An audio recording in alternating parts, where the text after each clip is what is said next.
Here are some of the reasons we chose to use Zaption as an instructional tool.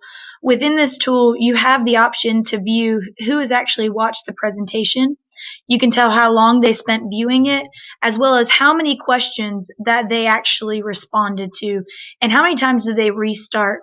This can be really helpful because students who actually go back and restart the video are really being mindful of how much they're learning and acknowledging when they need to go back and review.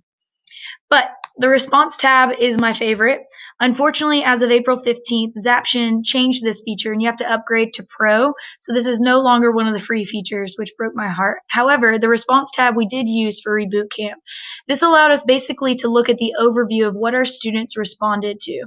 So when we asked students to complete this Zaption video during their laptop training, we could go back and see what responses they put in and whether those were on point or if they were a little off track to gauge whether they were learning. So I can look through all the questions. So we'll go back. This is the first question that you answered. Notice it does create a little word cloud. It also gives you who responded with what, and it tells me how many people have responded this question.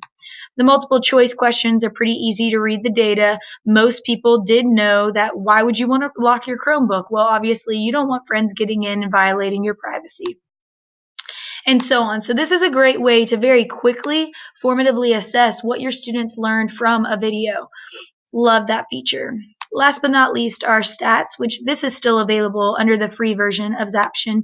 It allows you to see how many unique people have watched the video, what's the average amount of viewing time, and how many people completed a range of questions. So 75 to 100%, 93 viewers actually answered all of our questions. So these are just some really helpful analytics for engaging in a discussion about whether this instruction was useful. And it looks like most of our students or our learners actually did answer the questions and complete the activity.